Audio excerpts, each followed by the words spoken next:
Hi there, this is Adam Leventhal back once again. Thank you to Michael Bailey for sitting in for the last week. It's good to be amongst three fine gentlemen who are alongside me. And I'm going to ask them a question all.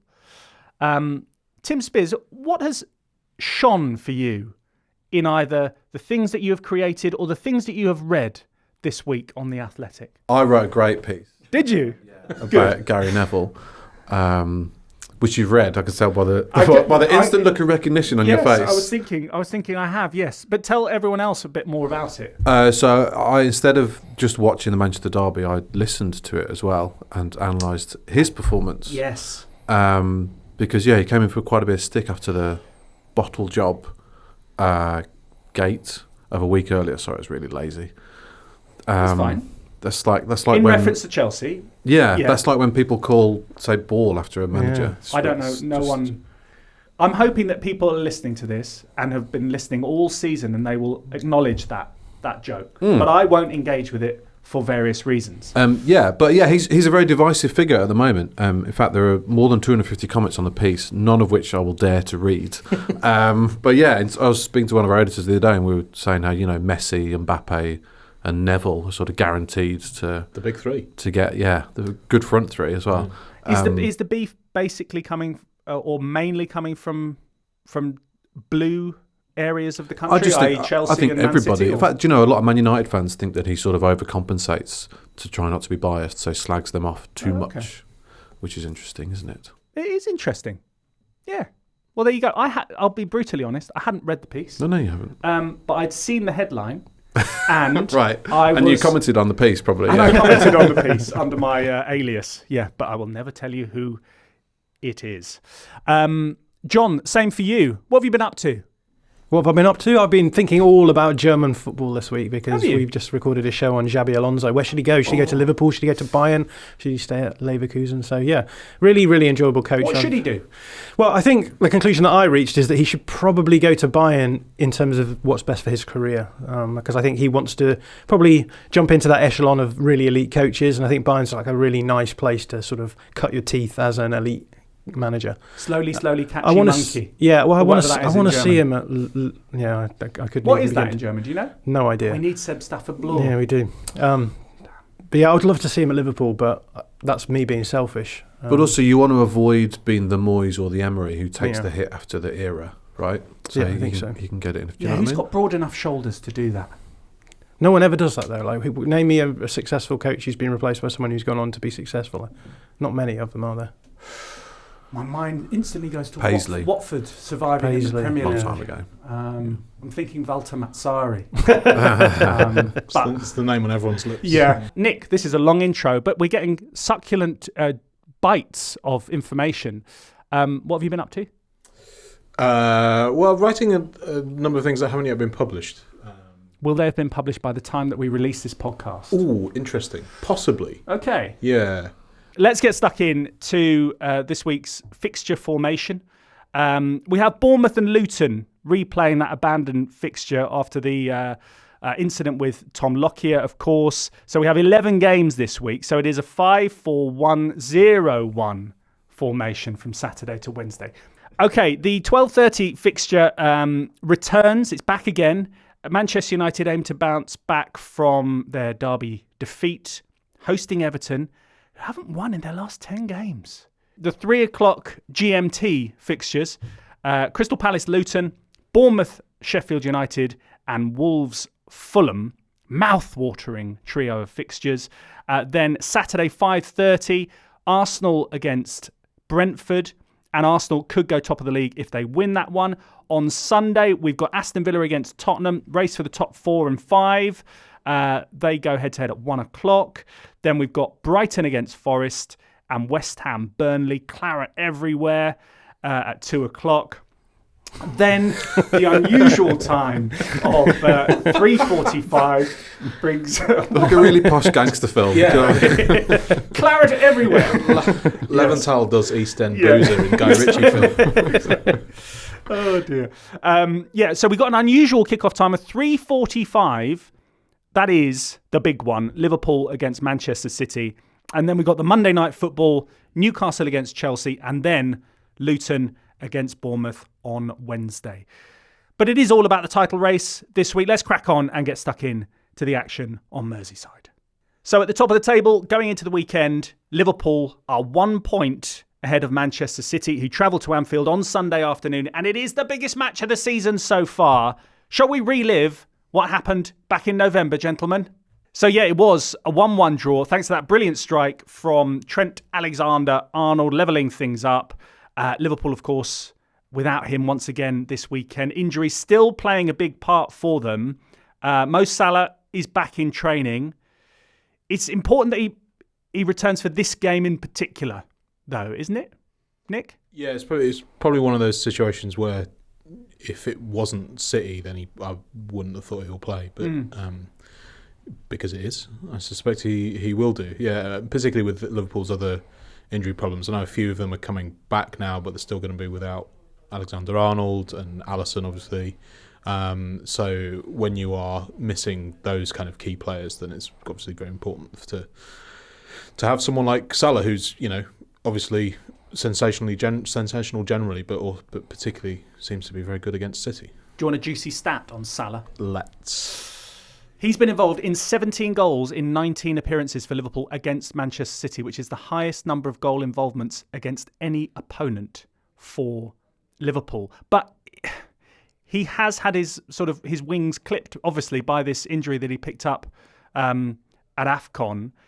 So do you have to make a sort of calculated decision on him? Do you need him more for the run-in rather than this game, which may well be a bit more cagey? I don't know. It's a game that suits him. We know that Man City like to control the ball. They like to try and squeeze opponents really deep, and they commit players forward, and it leaves a lot of space in behind. And we've seen that happen again and again this season, that oppositions have been targeting that space in behind the fullback on the side that Mohamed Salah plays on. So, yeah, I think they will want to have Salah in the team. They'll want to have Darwin Núñez in the team for this one as well, because I think the way that they play football, Liverpool, they have to have these players who can stretch the game. And in some of the games they've dropped points in this season have been games where they haven't had those players available. So I think this is the perfect game that they want, they'll want to have, particularly Salah in, because if you win this one, it's like a 6-point swing on your title challenger as well. So yeah, it will make a big difference on the state of the table as well. So I think they'll be pretty pleased. I will get to you in a moment, Tim, but I just needed to ask Nick in particular this question about Liverpool and that win against Nottingham Forest, your team, Nottingham Forest. Was that a win that showed that they have championship aspirations this season, that they can go on and win the title, the sort of win that champions win? I mean, sort of. I mean, Michael Cox wrote a piece earlier on in the season about about this idea, when really champions tend not to do this. They tend to kind of have games won quite sort of convincingly, rather than always relying on late winners for these games. Liverpool, if you're talking about Liverpool as the best team in the league or whatever, they should probably have had that game won well before that point. I mean, they had a few good chances, and they were. I'm trying not to let my Nottingham Forest fandom burst out of me here, but they were given a helping hand by the referee as well. Now, interestingly enough, home advantage makes a big difference in this fixture. Pep Guardiola has only won once at Anfield, and that was during COVID when there were no fans. Do you feel that in the current context, home advantage is the deciding factor in this game? What do you mean by current? You're getting at something there? No, just this season. Yeah. And the way that it's fit. I suppose I am. Yeah, in terms of how Liverpool are, their emotional attachment to everything that's riding on this season and Klopp's departure and all that malarkey. Yeah, which they're very good at. I thought that was slightly part of Arsenal's downfall last year, that they got too much into the emotion of it all. Whereas Liverpool use it pretty well and always have done. You got the cup final with the way they roused the team with that allay nonsense for a couple of minutes. But no, it was loud and it was special, and I'm sure it galvanised the team. Klopp went for his own fans, didn't he? I'm sure it was a bit of a tactic to create a bit of a noisier atmosphere. But yeah, I've been there when it's funereal, and I've been there when it's incredible, and it definitely makes a difference. I think there's an interesting point to be made about play style, because I think Liverpool's play style is benefited by having a loud crowd, whereas I think maybe with teams like Manchester City or Arsenal, I think actually too much emotion is almost going against the intention of what the coach wants. So someone like Mikel Arteta or Pep want control of the and that requires patience, and it requires not jumping in and leaving space elsewhere when you're out of possession, etc. Whereas for Liverpool, it's the complete opposite. Like, the crowd can actually have a big impact on the way that the team are playing. So I find it really interesting that, like, at Anfield, Man City have tended to I think draw or lose, right? Well, that's really interesting. So what you think, I'm picturing obviously Mo Salah when he gets the ball on the right hand side, that the noise almost sort of changes that moment in a positive way, and they're more of a roaring on sort of team. Yeah, they're a very direct team who try and get the ball forward quickly. If they lose it, they then try and win it back. And I think an injection of emotion into that kind of scenario can help you. Whereas I think because the more sort of Spanish positional approaches require you to be patient, and it's like, okay, maybe it looks like there's a pass on there, but we don't play that pass. Or the other thing is we hold our positions here because we know that everyone's doing the right job. If you jump in ahead of schedule, suddenly you're leaving a space behind you which can be exploited as well. So I do think it's quite no one really talks about this, but I think that there are elements to which the Guardiola way is all built around this idea of like patience and control and actually not getting too heightened in your emotions. So that works at odds, I think, to the way that a crowd might want to be. Yeah, you need the crowd to be supportive and invested in what you're trying to do. Like, I watched a bit of Burnley-Bournemouth last week, like a bit. Why? Exactly. And they were trying to play it from the back, and James Trafford was like struggling, and they just started booing. And like that won't help. And I'm not knocking the Burnley fans for that, because look at them. But you need you know what I mean. If you're going to be, as John says, a team that plays patient out from the back, you need moments of silence between the passes, not like boos and like frantic, like get it forward now kind of thing, which varies from club to club for sure. If Man City win, have they won the title? No, I think Manchester City will win the title, but I don't think this is kind of this will be game over, because they'll only be 2 points ahead of Liverpool. They will, presuming Arsenal beat Brentford on Saturday, they will still only be a point ahead of Arsenal. So it's I don't think it's kind of all done and dusted. Whoever wins, I mean, obviously if Liverpool win, then they'll be pretty confident of going all the way with the advantage they'll have. But yeah, I don't think it's the kind of be all and all at all. Phil Foden. Has Phil Foden won any poster space on your wall, John? Do you love him? I think he's a great player. I think he's potentially underrated. I don't know if that's... Can you say that? I'm always nervous about saying someone's underrated because, like... he's not underrated. You don't think... I think there's a lot of people who think that... Hold on a minute. Let's put it to the audience. Oh. No, the actual participants. Nick, is he underrated? I don't think he is anymore. No, I think... That's fine. Yeah. Tim? Nah. Okay. Mike in the booth? Rachel? No, he's not. I think there's a lot of people who will say, compared to someone like Bukayo Saka, he doesn't have the, what is it the kids say, minerals to be able to pull it out in big game occasions. Obviously, in the last game, he did that. Minerals. So I think people are, look, not my word, don't shoot the messenger. Oh, I have to pull you up on one thing though. Oh yeah? I listened to last week's episode. Oh dear. And having heard on the previous episode, you sort of questioned the term cheat code. You just used the term cheat code. So can you please stop? How on earth do you remember that? I remember. Oh dear. Shizzle like that. Carry on. Yeah, for the minerals. Yeah, I think I think after this season, he's getting to a point now where people have to say, look, yeah, fair enough, he's getting there. But yeah, incredible player. I think the players that I love are the players who understand the game really well. In terms of like what the intentions of the game are, where you should be, what movements you should make, what passes you should make. Phil Foden is in that messy category of like they understand the laws of physics in such a way as to know how to just move the ball through space so that no one can get near them. And you know they sort of him and Messi they sort of fight space and time and they do things and you watch it and you're like, That's incredible. I don't know how you've done that. So I think I have less love for that kind of player, despite the fact I have a huge amount of respect for that kind of player. So no poster on the bedroom wall quite yet. But maybe if he pulls off a few like great interceptions or, inverts the play in some way, then maybe I'll have to move John Stones over a little bit. Yeah, that would be great. I'd love to see that. Has he got a better first touch than your pal Sarabia? No. I don't think so. Wow. Who would like... Yeah. It's big. It is big.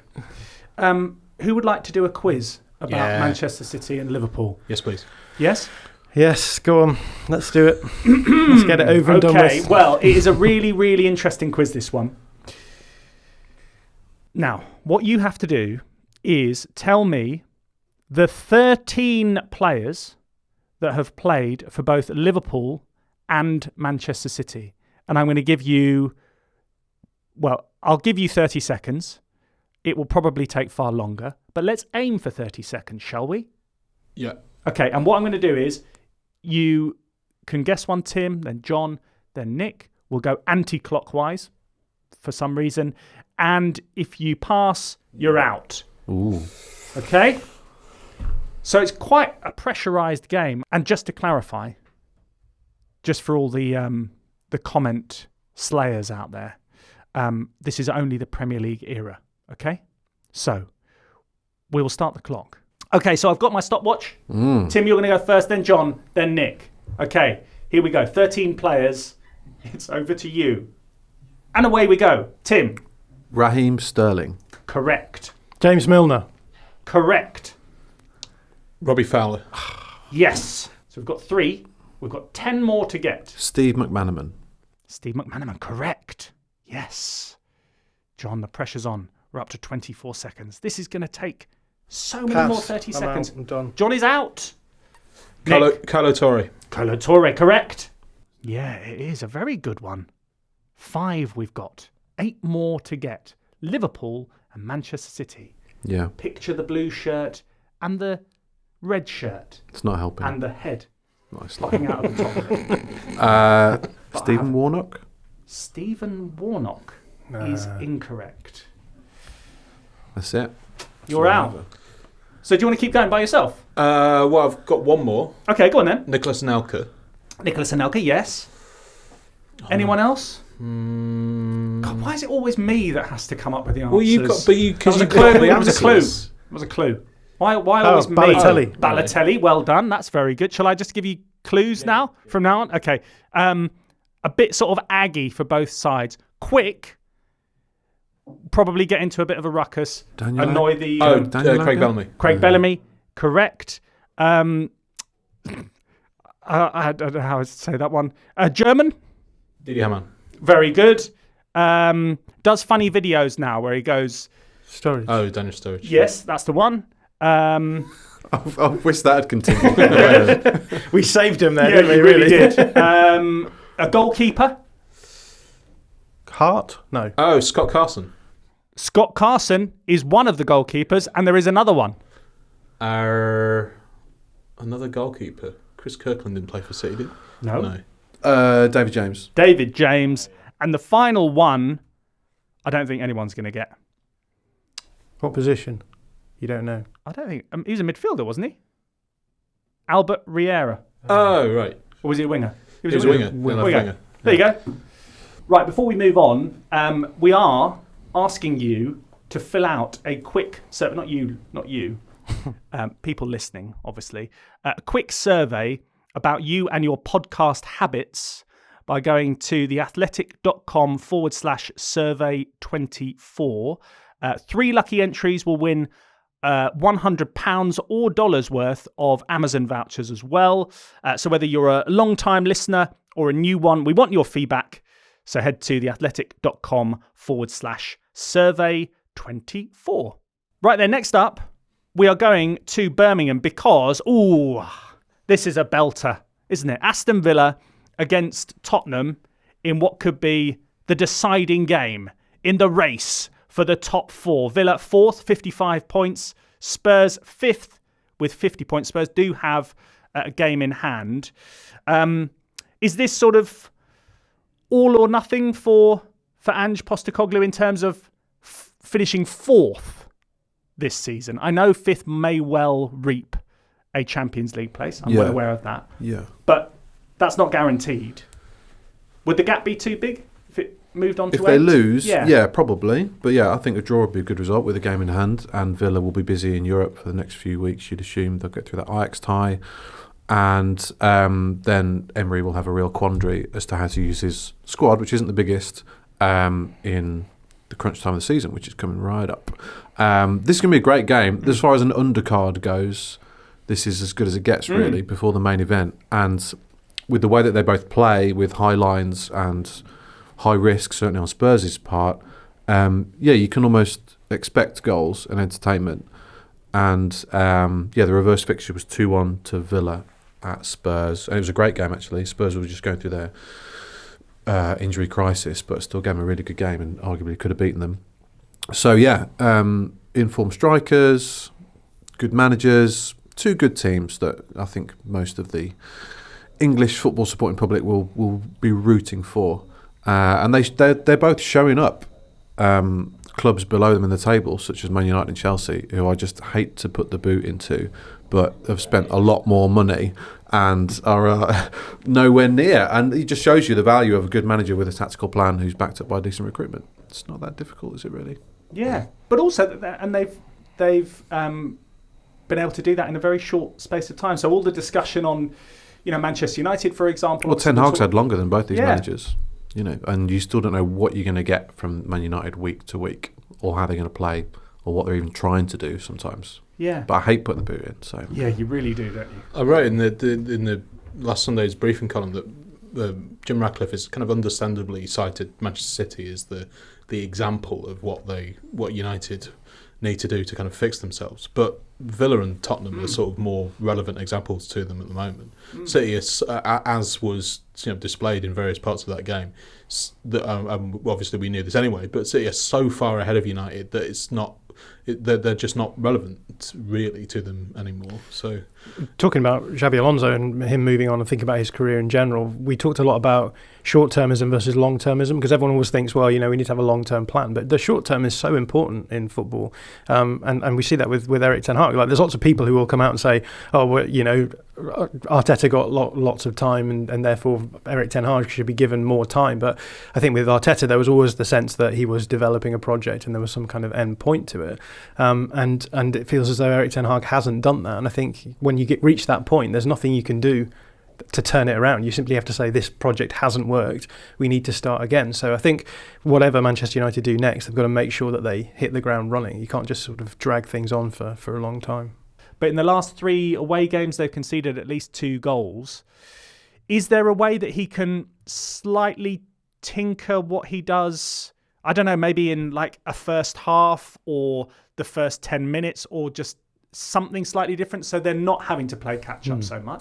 Yeah, I think Jurgen Klopp's a really good example of a manager who came into the Premier League and had to change the way that his team were playing, despite the fact that he had used that approach at another league. And I think the same is probably true for Ange Postecoglou. The big question isn't, and people always talk about plan Bs, and I think no coach really has a plan B. They have like a plan A with tweaks in it. And I think the success of Ange Postecoglou in the long term, and I'm talking like the difference between the Spurs becoming a team that regularly get top 4 versus Spurs being a team who could potentially challenge for the title, is, in my opinion, that if he can add pragmatism into his approach currently. Now, it may be the case that that's not possible, but I think there are ways that you can still try and keep the good things that you get out of your system, and then try and find ways of downplaying some of the bad aspects as well. So I think that's a really interesting aspect of the future of Spurs, because on the one hand, Spurs do need to improve the squad that they have to be able to get the most out of this, to get the most out of Ange ball.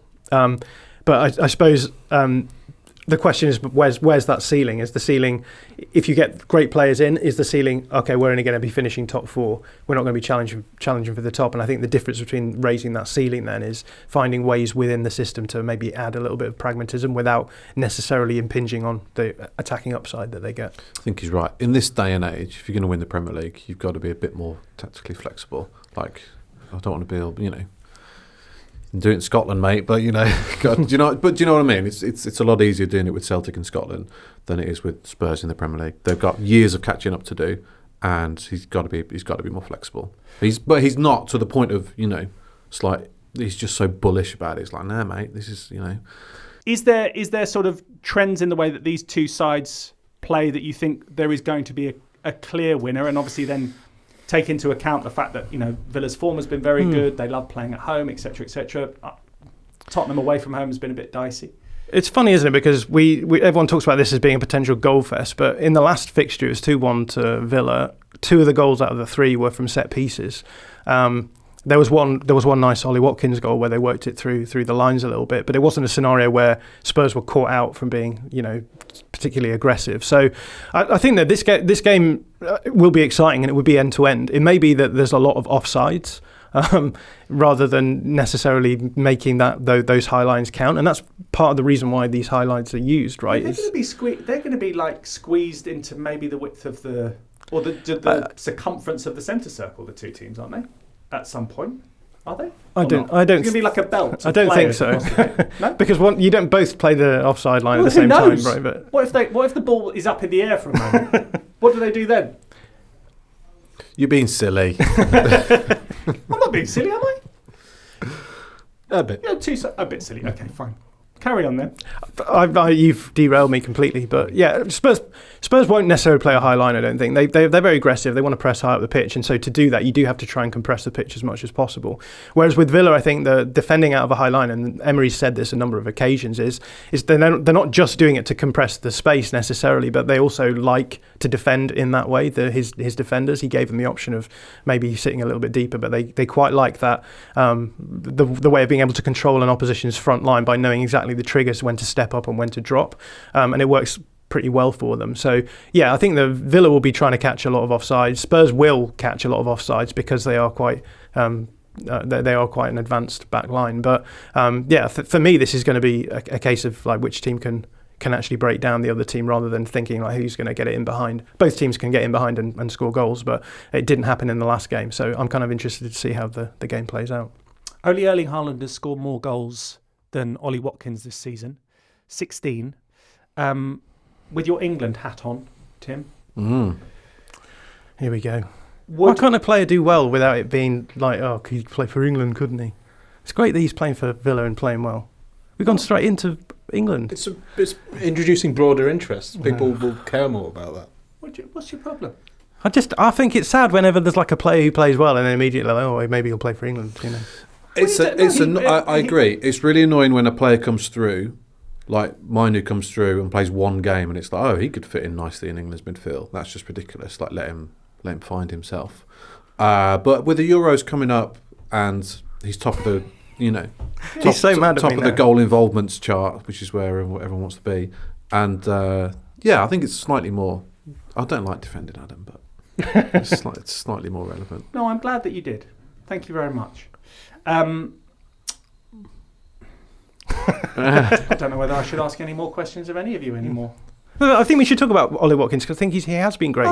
Yeah. But, I don't know. You stick him in the England team and it's like, okay, all of the things that are good about him now are going to disappear in the England team. And it's going to, it's the same with every player who's exciting. They go into the England team and they play turgid football. But like Ollie Watkins is playing really exciting football. He's got a manager who's developed a system around him. It gets him into goal-scoring positions and he's finishing them at the moment. And he's a joy to watch. It's good for Villa. It's good for England. Yeah. That is the question. It's not a question. That is fact. But I think he's made himself the bench option for England, hasn't he, right? It's not great news for Ivan Toney because they're not going to take 3 central strikers. And if you're going to take Watkins, you have to use him centrally. That's why he's done so well for Villa, right? He's playing a lot more centrally than he. But you get the flexibility of being able to move him out wide as well because he has played in wide areas as well. So like he has, but if you're going to get the best out of him, I mean, all 16 goals he scored this season have come from inside the penalty box. But yeah, he's forged his place in the squad, which I wouldn't have seen coming 6 months ago. And now everyone assumes he's on the plane. So yeah, he's having an incredible season. He's almost up there for Player of the Year, really. Let's get your predictions for Villa Spurs. Nick? Spurs will win 2-1. Oh. John? I'm going to go Villa will win 2-1. And Tim? 2-2. It's going to be 2-2. Right, let's get the predictions for this big one. 2-1 Liverpool. 2-1 Liverpool. I think City are going to win this one. I think that Liverpool are too weakened. We didn't really talk about their injuries, did we? But a lot of players missing for them. I think City are now sort of not back to their best, but they have the players available that Pep will want, namely Rodri and John Stones. So I think that City will actually have enough to do it. And the score will be 2-0. Thank you, Tim. Yeah, it's a tough one. I think logic dictates an away win, but I don't know. There's just something about Liverpool at the moment. 3-2 Liverpool. That would be a banger of a game, wouldn't it? Banger. Whew. So Manchester United's hopes of Champions League qualification, little violins are out for everyone. They're slipping away. Everton, great word used on the last episode of the podcast, are looking unflushable from the Premier League, which I think is a wonderful way of putting it. But they are still in trouble, dangerously close to the bottom three after getting their 4 points back. Let's deal with the Manchester United side of things. Is this a must-win for Erik ten Hag? I mean, it looks like he's going to stick around until the end of the season, whatever happens, but he wants to at least try and make a good go of getting into the top five, doesn't he? There's an extent to which Erik ten Hag's systems, we talk about Erik ten Hag's system and people say, what is it? But it is built around this idea that you want a classic number 9 who's going to come in and finish goals. Yes, you've got other players in wide areas, some of whom are goal scorers and others of whom aren't. But when you don't have Højlund in the team, you're then having to shift someone out from another position who isn't going to be as dangerous as him, and it does impact the system. So, yeah, this is a real problem for them. Because the system is designed around one player who they only have one of. So, I think in the long run, they would want to have a backup striker who they could bring in these scenarios. They don't have that right now, and we're seeing the results on the field. I'm just going to allow Tim to just stick the boot in on Manchester United just because it's your want. When Erik ten Hag was speaking after the game against Manchester City, and it was suggested to him that it sort of emphasised the gulf in quality between the two sides. He said, "No, I don't think so. Absolutely not." Mm. Is he seeing something completely different, or does he have any sort of fact to base that on, or is he being just a little bit delusional and protective, obviously, of his chances of staying there beyond the end of the season? He sees it when he's on. In 3 years' time, when he's on Gary Neville's podcast, he'll admit it. We were awful. We were so bad. We're so far away from City. It's incredible. But he's not going to say that now, is he? Mm. No one does. So you sort of take it with a pinch of salt, really. But I sort of felt sorry for them a little bit last week in that they actually played to his tactics for once and kept it tight for 75 minutes, and could have got a point on another day. And they're missing a lot of players as well. But you compare the approach of Ten Hag with some of the managers we discussed earlier, Emery and Postecoglou. Even with injured players out, they would have given it more of a go. And a lot of the players just looked like they just don't want to play for him, to be honest, and that's why they're so inconsistent one week to the next, because it's just whether they fancy it or not. So it's an absolute sham. He'll be out at the end of the season, and no one will miss him.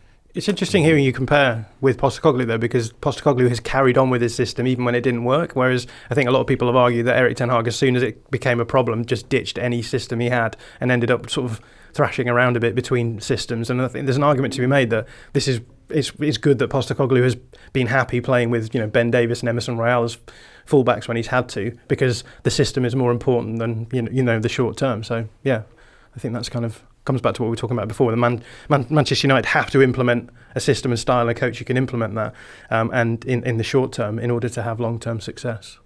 Let's talk about Everton. Only 5 points above the drop. They've got their second PSR breach looming. They need to get some results because, hypothetically, if they do get another 6-point deduction, then they would be back in the bottom three. Obviously, that would be great news for Nottingham Forest, Nick. So no wins in their last 10 games.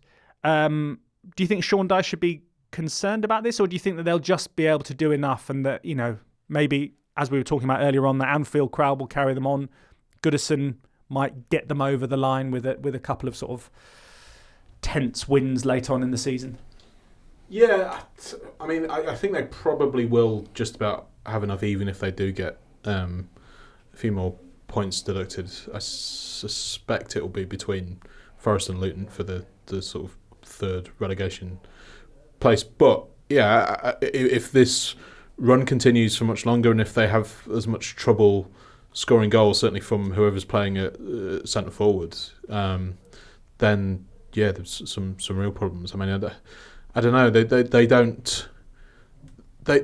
They have looked a little bit less like a sort of dicey team recently, and maybe that it is reliant on a kind of reliable number 9.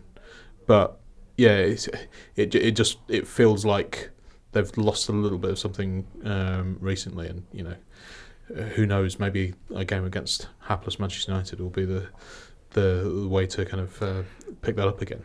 Also, sorry, I was just going to say, you mentioned the points. I mean, it's absolutely farcical that nobody knows how many points are needed to be in the relegation zone or out of it at the moment, and the fact that there are probably going to be more changes in the next few weeks. Like, this cannot happen again.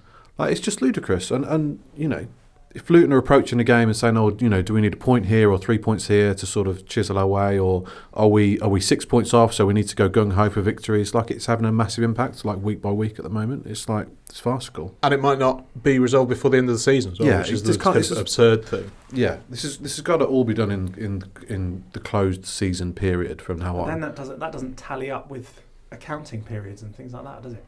Accounting periods. Well, no, that's what it's all about, isn't it? Then over a 3 year. Don't look at me like I've just said but that's what it's all about, isn't it? And there's no rules, right? They're making this up as they go, right? Which is why it went from a 10-point deduction to a 6-point deduction, and then you have to make these arguments about how much punishment is enough. It's no one really knows because there's no precedent for it. So it's definitely a brave new world out there. Yeah, whoever goes down will launch legal action. Yeah, right? There's no doubt about that. I have a sort of slight element of sympathy with Everton because they've been slightly done over by them changing how they kind of punish them. So they're basically going to get 2 lots of punishment in the same season, whereas in previous years it wouldn't have. Yeah. It would have been their punishment for massively breaching the rules would have been slightly more spread out.